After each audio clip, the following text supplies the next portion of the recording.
Hey folks, it's Agricultural and I am driving back from the abattoir in Mountain Air, so I went down and picked up 4 hog carcasses today.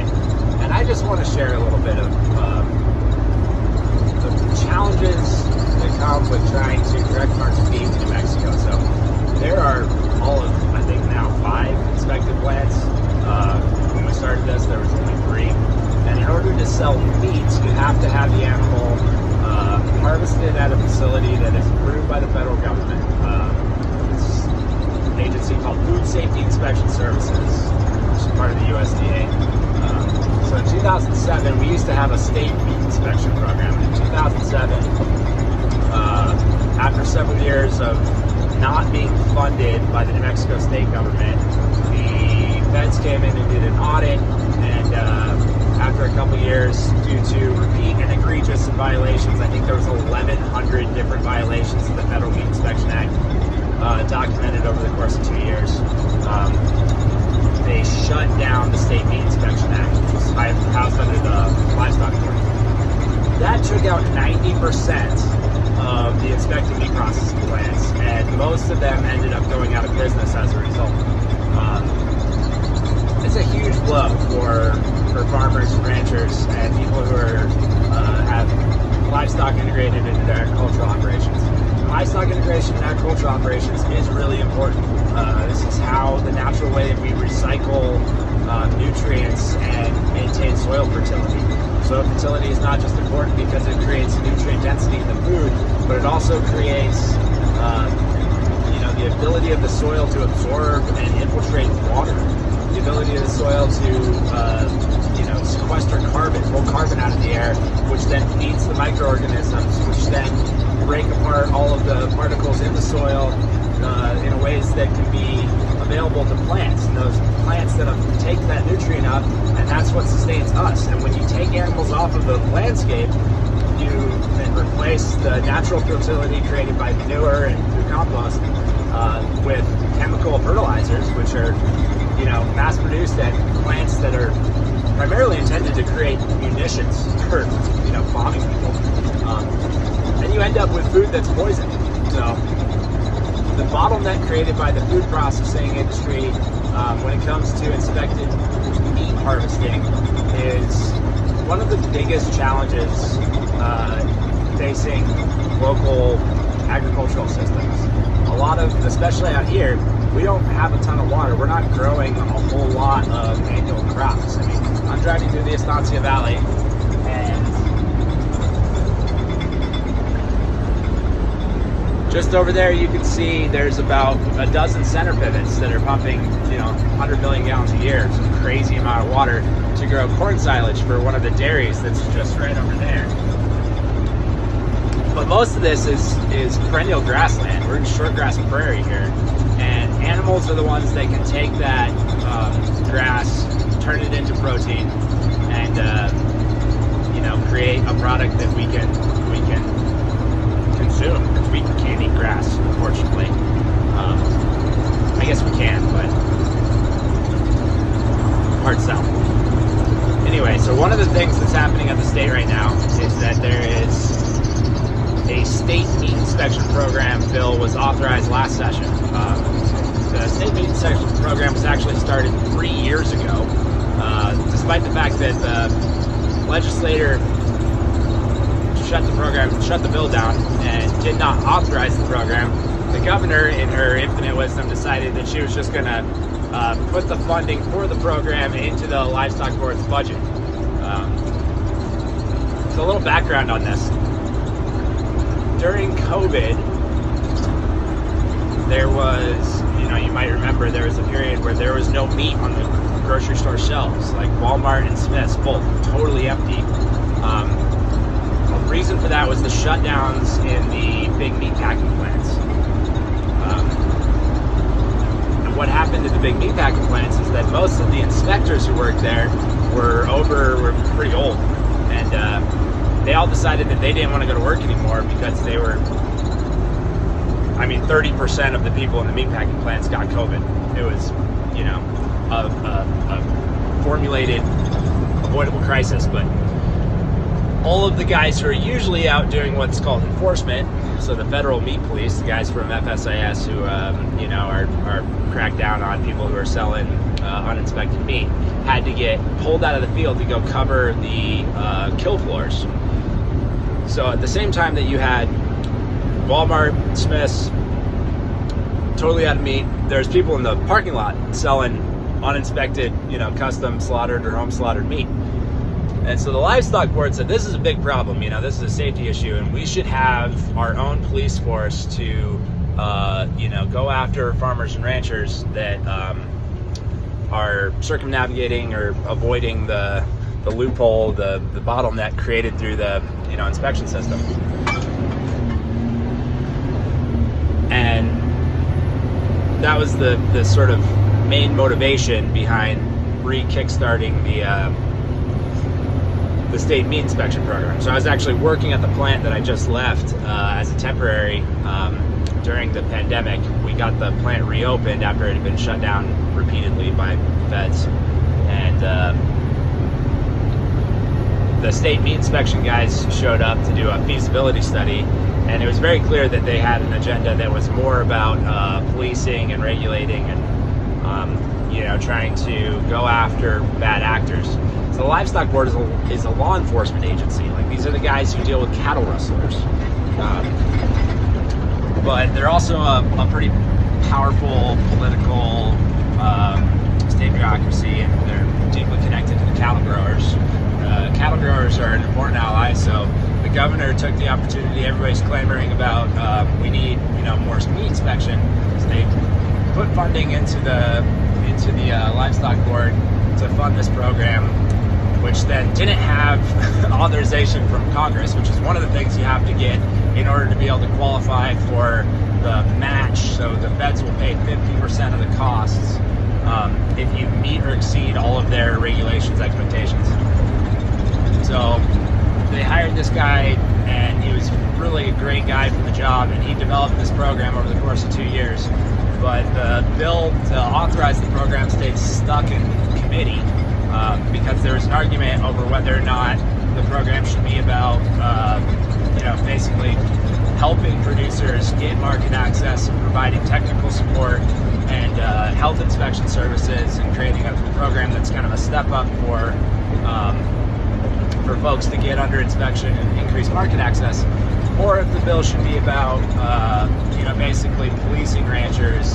And it got really jammed up on this argument over whether or not the inspectors should be able to bring felony charges against people, yada yada. So where we're at right now with that is that the guy who developed the program has left. They don't have a director right now. They've had the funding in their budget for 3 years, and they have 2 enforcement guys. So really what we're getting out of this program right now is going to be 2 guys whose job is to go around and try to police anybody who's selling meat or doing any sort of on-farm harvesting, and try to further restrict the ability of farmers and ranchers to be creative in the ways that they get food out. I understand food safety is a thing, but I don't actually have an issue with this. I'm just not convinced that without serious pressure to make sure that the state meat inspection program is developed and implemented and rolled out in a way that's aimed at addressing the really serious problem of not being able to get animals to market because of lack of inspective processing, that we don't end up with another layer of police action against farmers and ranchers to further reinforce the oligarchical monopolies for the big corporate meat package. And something that I've been kicking around with some rancher friends is, like, because the requirement for the state meat inspection program is that it's meets or exceeds federal standards, what they did is they cut and paste the federal rules and created a redundancy. So there's no real advantage to the state meat inspection program. Not a single one of the processors in New Mexico will adopt it. And anybody who's willing to jump through all the hoops, if they jump through it with the USDA, exact same hoops, then they can sell across state lines. So the only way that we can make the state meat inspection program really useful or valuable to producers is if we can modify some of the language to reduce barriers to entry and make it easier for small, very small, and mobile processors to get under inspection so that we can be harvesting animals on the farms, on the ranches. Disaggregated model where the kill happens at a different location than where the fabrication happens. It's an extremely disruptive model to the industrial meat packers, and one that would most likely, if the state did embrace that and really pushed on it, would probably end up getting shut down by the feds again, because at the end of the day, FSIS works for corporate lobbyists, and they're more interested about increasing efficiencies so that we can use food as a means of soft power to influence, global economic affairs, yada yada. Well, we're losing that game really bad. Most of our food now controlled by multinational corporations. Like the guys who come buy all the beef from New Mexico, about half of it's probably going through a JBS buyer and ends up at a Brazilian-owned plant that's owned by essentially a cartel. They're some of the evilest corporate assholes in the world. Anyway, it's a little rambly, but the point of this is that there's a vision for this valley where instead of, a little side note,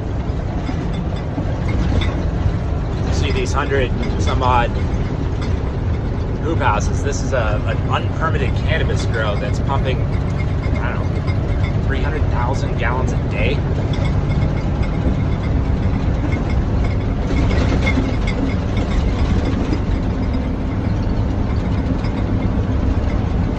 So about 5 of those hoop houses have gone up in the last week, despite the fact that they lost their license to grow 7 months ago.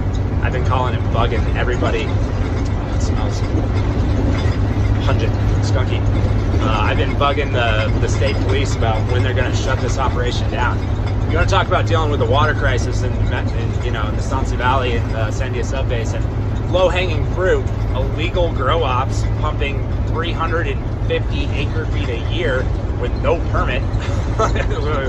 No, I can't even grill a cheeseburger without having regulators crawl up my ass. These guys are getting away with murder.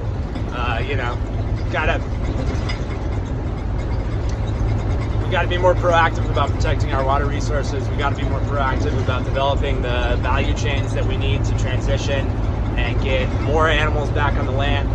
This right here, we could be moving thousands of heads of beef through and building soil, building health in the soil, absorbing more water, helping offset the drawdown from all of the irrigated agriculture, producing jobs, producing food sovereignty, water sovereignty. This valley could be running, you could be running large amounts of animals on grass, using that to build fertility in the soil, dry land farming barley and beans, processing that into malt, into pinto bean tempeh. Like all the vegans out there, they're eating soy and then growing mantids, and we can grow more nutritious, more delicious, protein-rich, vegan-friendly, sustainable dryland crops out here. And if we could then turn them into a fermented food product and flavor them up a little bit and export it, get more of the consumer dollar back to the farmer, and they can deal with the lower yields that come with not pumping water that we don't have to spare out of the ground. Now I'm getting really rambling, but this is Zach's driving around trying to make a local food system work thoughts. Oh, there's some antelope. That's another thing I want to talk about. Game. The way that we manage our state's wildlife is problematic. I mean, I'm a hunter. I'm really into it.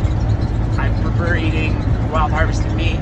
But we are privatizing our wildlife herd in favor of a small number of extremely wealthy landowners.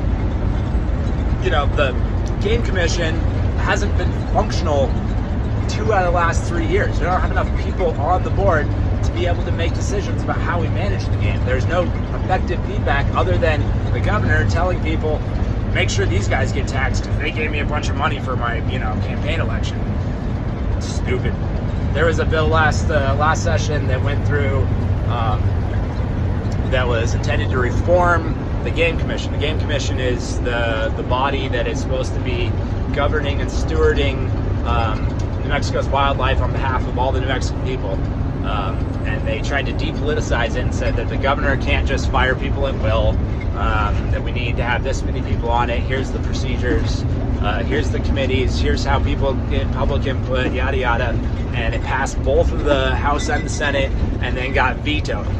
We need to bring that bill back and make sure it gets passed soon enough that she can't pocket veto it. And if she does try to veto it, that we can pull a 2/3 majority, reform the Game Commission. We don't need to get rid of the E+ program. You can't manage wildlife if you don't have access to half of the habitat that they're inhabiting. You've got to involve public landowners, private landowners, as well as engage with public land agencies to create an effective, management strategy that has a clearly defined goal. And I think the goal should be ecosystem management. Wildlife, cattle, agriculture, all these things together, how we can impact the ecological cycles that produce the food, the fiber, and most importantly, the water. Effective water cycles are based on having healthy soils. Healthy soils are based on having healthy plant populations. Plant populations around here, perennial grasses, the indigenous ones, are all about fire and grazing. So we got to get more animals back on the landscape. We got to get, grazing, and not just like kick them out there in the spring, come back in the fall and pick them up and, wear a cowboy hat and say you're into the lifestyle. Like real professional grazing. Like we need stewards, we need shepherds, we need skilled slaughtermen. We need people that are, taking that meat and turning it into value-added products instead of selling for 10 cents on the dollar to a feedlot that then gets, shipped out of state, and then we buy it back and all the money goes out of state. Actually making those things a reality is a tough thing to do. But I think I don't know about solutions, but I got a decent grasp on what the problems are. So if you want to send somebody to this roundhouse to first responders need a lot of help too. And while I'm on my little rant here, I was driving through here a while back and stopped it. I was trying to stop at all of the little mom and pop shops. And this one, I haven't been here yet. I don't know if they're actually open. Oh, they are. No, they got cold stuff. Had an interesting conversation with some Torrance County Sheriff's officers who were telling me about they arrested some guy for beating the shit out of his wife, and he told them in the car that as soon as he got out, he was going to kill that bee and then find them and kill them. And he got let out on bail before they finished filing the paperwork. These guys had to scramble and go back to the house and get the woman that was still bleeding out of her house to avoid him, murdering her, because of the cash bail system. And we care more about the profits for bail bondsmen than we do about our cops. And this issue gets twisted up so hard by lobbyists, but that's another thing. Violent criminals should not make bail the same day, and people who have unpaid parking tickets should not rot in jail because they can't pay the bail bondsman. Oh, so many other things to talk about. Just drove by the turnoff for the detention center. It's a Estancia Valley, right just a little bit down the road from Estancia. Small prison, and it's being used to house detained migrants. And it's had a lot of issues, and there's a lot of pressure to shut it down. And there's a lot of dependency in the community on those $22.50 an hour jobs. How do you create livelihoods that aren't predicated on the exploitation and domination and this racist? We shouldn't have. How good is it for a community if your main economic driver involves imprisoning people whose only crime is being born in a place where they have no opportunity and trying to seek a better life? Like, what does that do to the people who are working in the prisons? Like, how are we building a sustainable economy instead of taking the scraps from a multi-billion-dollar industry that feeds off of just like enslavement of people? Messed up. Anyway, I'm gonna stop rambling now. I don't know if I'm gonna post this, but if I do, thank you guys for listening to me talk for going on 20 minutes.